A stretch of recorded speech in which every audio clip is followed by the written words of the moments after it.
My opinion in October 22. What's the best minimum spec you should look for in a power bank, which this one happens to have? I would say for storage you want 4000 milliamps if you want to charge up your phone. For speed you want 2 amps, and 5 volts you have no choice at the moment because most devices are 5 volts. So it's the ampage that's going up. If you could get a 2 amp one, that would be really good. But anything over 1 amp, which is a default at the moment, when you buy a cheap power bank at the moment, it's usually going to be 1 amp. Like this one, the output is 5 volts and 1 amp, and the input's 5 volts, 1 amp.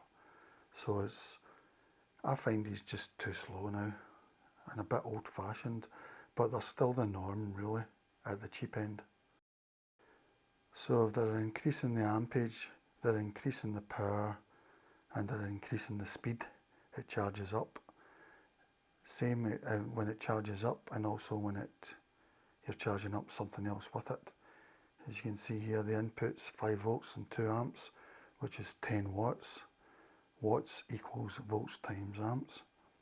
And then the output is also 5 volts, 2 amps, which is 10 watts.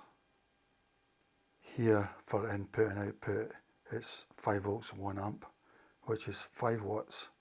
But because the current is at 1 amp, that's why your stuff is slow at the moment, really.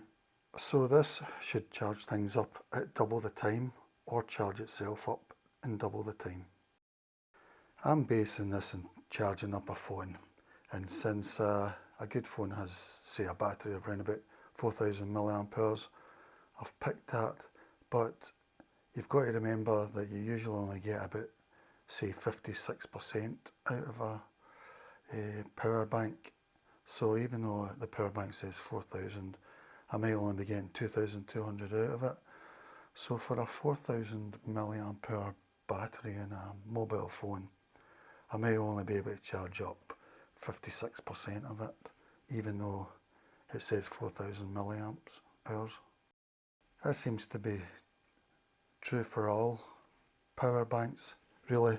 No matter what they say on them, like this one's saying 2200, I'll only probably get about 1100 out of it.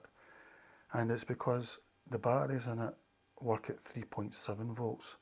So when you're charging them up, you're only getting about 74% or whatever that thing would, because it's 3.7 volts to get that, or 2200 milliamp hours.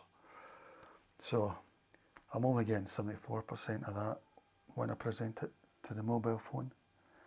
And then when the mobile phone uses it, it also loses energy as well. So you only get about 56% of whatever the power bank said. So this one says 4000 milliamp hours. I think the latest iPhone 14 is, the battery's 3300 milliamp hours. So you would think this would totally cover it easily, but it doesn't, because you only get about 56% of that 4000 milliamp hours out of it.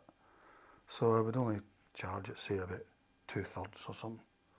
And it makes you realise how pretty useless the smaller storage power banks are, because at 2200 I'm only going to get about 1100 out of it, and so I would only charge an iPhone 14 1/3 or something if their battery has 3300, which I think has.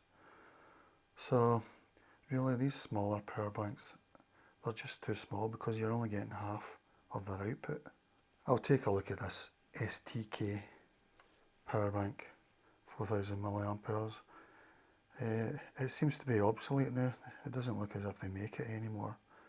It's probably just 2 lithium ion batteries in there. But it's really good. It's really good quality. It's a bit heavy, but that's what happens, you know. The more storage you go for, the more batteries you're using in it, and the heavier it gets. But it's really good because it's 2 amps it comes out at. It tells me how much power's in there. I think that means it's full. Yeah, it does. 4 dots equals full.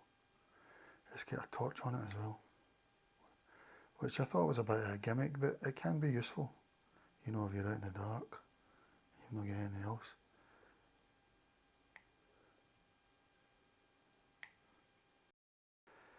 It charges up at 5 volts 2 amps, which is 10 watts, and it gives power out at 5 volts 2 amps, which is 10 watts. So it means it should charge up and give power out at twice the speed of your typical small power bank. I used that to get the stats, and here's what I got. So when I was charging it up, it was going up 86%, 82%, which is pretty good. It was going up to 3,444 milliamp hours. Second time 3,309. So that was pretty good. Then when I was using it to charge my phone, I was getting 56% and 54%.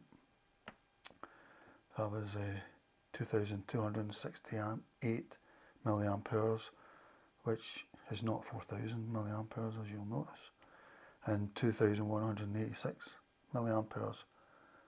I don't know, forget that, because it was probably still going while it was charged up. 5 volts 2 amps, I got that in and out, so yep, I got that. There's, well, around about 1.9, but it's always a bit you might lose. So it's a good quality one, I would think. It seems to be obsolete, they don't seem to make it anymore, though you might be able to get it on eBay with people who maybe get old stock. Once that's gone, it'll be gone. It uses a Type B input, and the output's just your regular Type A USB. Then when I use it to charge up my phone, I'm getting 56% or 54%. But maybe if I charge something that doesn't use as much power as my phone, like earbuds, I might get even more out of it. I probably would. Not much else to say really. Weight 124 grams.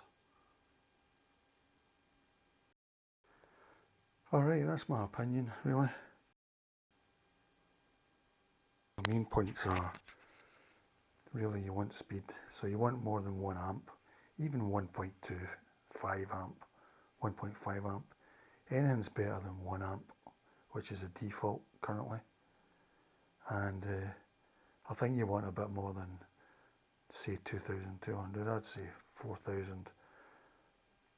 I think the ones that are smaller than that are becoming a bit obsolete, especially because earbud power banks now are starting to get, they're up at around about 600 milliamp hours, which would give you 300 milliamp hours. Not much at all, but those sort of powers, you really need a bit more storage than what we're currently getting, but to be up at 2 amps is great for speed. And I'm talking about minimum ones because when you go higher, they're heavier and they're a lot bigger. So I'm talking about practicality, to like if you're hiking or something, you know, you don't want a really big heavy one. It's 20,000 milliamp hours. I mean, you want the storage, but you don't want the weight and the size. So I'm talking about size and weight currently. This one will have 2 batteries in it, whereas this one will have 1, which is why this will be a lot heavier. They won't be this type, they'll be a lithium ion, but it's just to show you how they're structuring these things.